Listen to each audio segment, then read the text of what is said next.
Estas son imágenes del pantano de Sau en abril del año 2008, cuando lo visitamos en compañía de Toni y Jordi.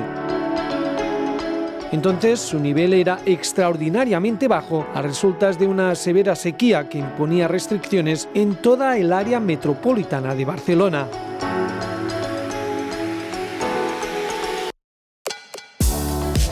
Varios años más tarde, concretamente a principios de marzo del 2024, volvimos, también con Toni y Jordi, con una sequía aún más grave. Ahora nos encontramos en el meandro más fotografiado del embalse de Sau.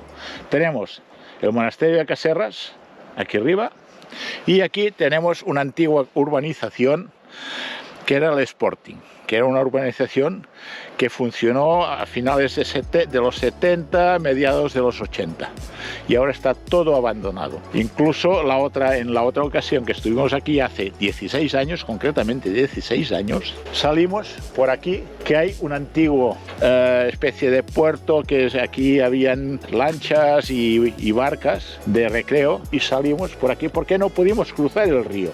Esta vez sí que lo hubiéramos podido cruzar.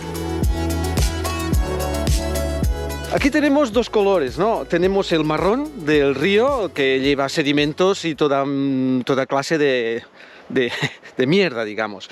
Y por otro lado, cuando pasamos aquí la otra vez estaba todo marrón, o sea, lo que era fango era solamente fango, y ahora está verde. ¿Por qué? Porque hace meses que no hay agua.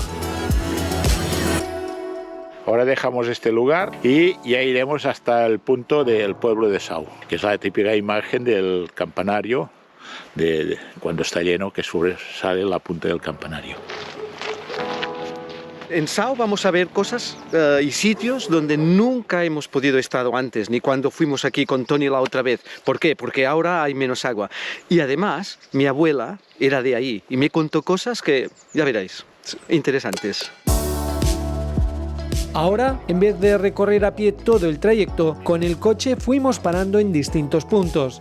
El primero, a tocar el parador de Sau, desde donde hay una perspectiva más amplia de toda la zona inundada por el pantano, cuando hay agua, claro, porque como podemos comprobar, está bien seco, casi como nunca hasta ahora se ha podido ver. La falta de precipitaciones y el consumo cada vez mayor ha reducido las reservas muy por debajo del mínimo. Ahora damos otro salto y nos situamos literalmente al otro lado, desde donde podemos ver el parador a lo lejos. Las paredes de Tavertet con dos grandes estratos de diferente color y debajo los restos del pueblo de Sant Romà de Sau, con el campanario de la iglesia que se mantiene de pie.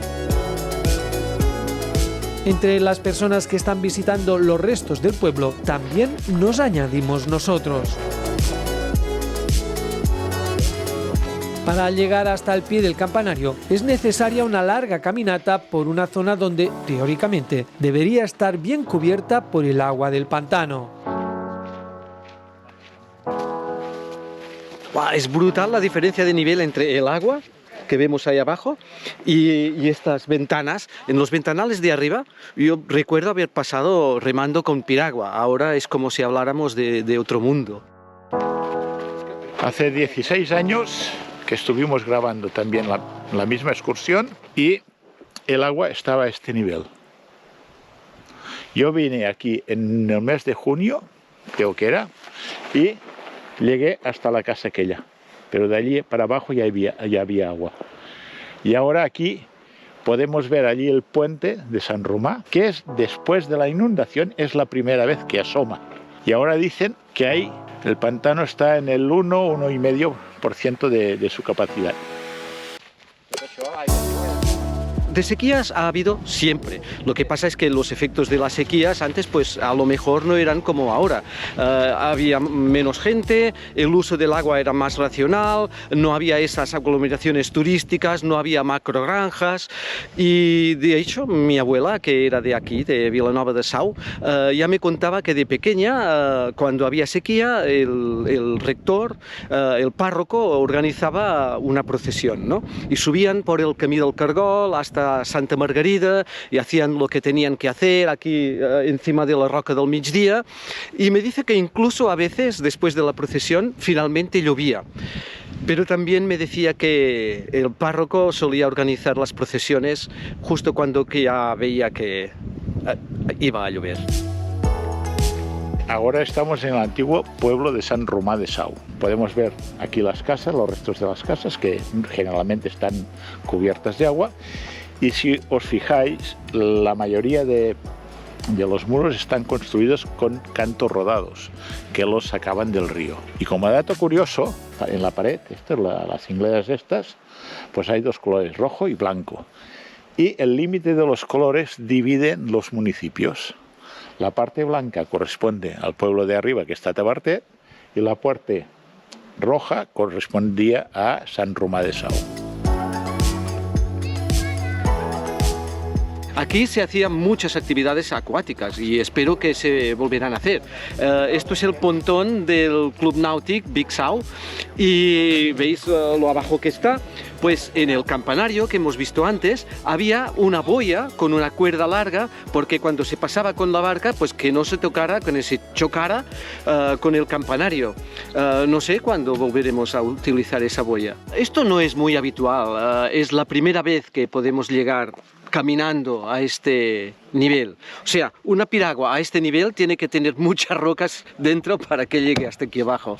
Y ahora no tiene rocas, está encima de los fangos, de los sedimentos. Vale, ahora nos vamos al antiguo molino de Sau. Cuanto más nos acercamos al agua, el suelo está más embarrado, tanto que en más de una ocasión los bomberos han tenido que rescatar a algún turista que había quedado atrapado. Esto es el molino nuevo de Sant Romà de Sau. Es el edificio más nuevo de toda la población. Aquí mi abuela siempre me decía que cuando venía aquí a Sant Romà de Sau, que el pueblo era muy bonito, pero que el edificio del molino era precioso. Y mira, ¿cuánto duró? Unas cuantas décadas. Debajo del agua quedó. La gente es curiosa, siempre tenemos ganas de ver lo que no podemos ver normalmente y no es habitual poder estar aquí. Incluso aunque seamos un lunes, es normal que haya tanta gente y a eso se le llama turismo de sequía. Hace 16 años todo esto estaba cubierto de agua. Y ya decíamos que sequía y los políticos empezaron a decir que había que hacer una buena gestión del agua. ¿Buena gestión del agua? Narices, que es como la canción de Julio Iglesias, que tropezamos con la misma piedra siempre. Y ahora vuelven a decir que hay que hacer gestión del agua. Pero pasará la sequía y todo el mundo se habrá olvidado. Y ahora iremos a la presa de Sau y bajaremos hacia Susqueda. Antes de irse, tanto Toni como Jordi nos comentan dos peculiaridades o curiosidades que tienen que ver con las paredes. Estas manchas más blanquecinas en la barrera rocosa roja, pues estos son reposadores o nidos de cormoranes, incluso de algún buitre leonado que hay por aquí. ¿Y toda esta franja roja, sabes qué es? Sí, que sé lo que es. Esto es rico en uranio. Sí. Aquí en los años 70 se hicieron prospecciones para sacar uranio y el gobierno español ya quería hacer unas prospecciones y dar la concesión a una empresa americana y finalmente se pudo parar todo esto gracias a la presión popular. Sí, ¿recuerdas? Aquí arriba en Esquirol se hizo un macro concierto. Sí. Ya estaba, y tú también estuviste. Sí, sí. Y en la plaza de Vic, aquello, pues allí la pasma, los grises, cargando a hostias, y aquello era una ratonera. Sí, sí, yo había corrido Sí. delante de los grises para defensar nuestro territorio. Una vez regresamos al coche, nos desplazamos hasta la presa del pantano de Sau y a través de una tortuosa pista seguimos por el margen derecho del río Ter hasta un punto donde, ya a pie, bajamos entre rocas de granito muy descompuestas.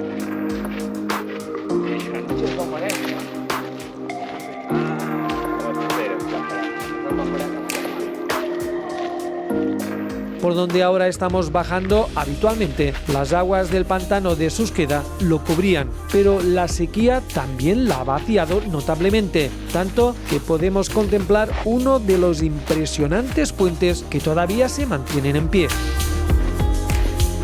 Esta construcción aquí en medio es realmente sorprendente. ¿Qué pasa? Que entre Roda de Ter y el Pasteral, unos 30-40 kilómetros, solamente hay 4 puentes. En Roda, en Sau, que es el de Querós, y casi ya en el Pasteral. Aquí había muy poca gente, pero las construcciones de los puentes tenían que ser realmente así de monumentales. ¿Por qué? Porque no tenemos que olvidar que el Ter es un río mediterráneo, por lo tanto prácticamente todos los años había alguna bajada del río, y para que no se lo llevara tenían que hacer estos arcos tan grandes, tan monumentales. Bajo las inmensas arcadas de esta majestuosa y a la vez magnífica construcción, encontramos a un grupo de motoristas comiendo. Los motoristas, además de ir en moto, lo que tenemos muchas veces es una fascinación por lugares perdidos, ocultos, especiales, bellos, y este lugar realmente es impresionante. Además, se da la circunstancia de que es excepcional poderlo ver, porque el agua ha bajado una barbaridad, entonces se puede mostrar una cosa ciclópea que normalmente está oculta y ahora se puede ver. Del antiguo pueblo de Querós, del que toma su nombre este puente, apenas quedan los restos de la iglesia. Lo demás está en estado ruinoso o prácticamente desaparecido. Y hay una curiosidad, por este puente nunca pasó un carro, porque en el pueblo de Querós, por este valle, nunca llegaron los carros. Por lo tanto, esto significa que esta gran infraestructura de obra civil servía para cruzar solo personas y ganado de un lado al otro del río Ter, que en temporales de lluvia debía bajar a todo lo ancho y con una fuerza terrible, ya que, de lo contrario, no tiene sentido un puente tan grande. La gran sequía que sufrimos permite emerger maravillas como esta, que no dejan de ser un riesgo, sobre todo al pasar por encima, porque la parte superior del gran arco está muy desgastado y no sería extraño que termine por derrumbarse, provocando un notable susto. Este puente es una verdadera obra de ingeniería de la Edad Media. Solo se puede ver en contadas ocasiones cuando hay sequías extremas. El puente pues queda al descubierto, pero habitualmente queda todo cubierto de agua. Nos despedimos del puente de Querós y también del pantano de Sau y Susqueda, esperando no tener que volver a venir en unos años por otra sequía extrema.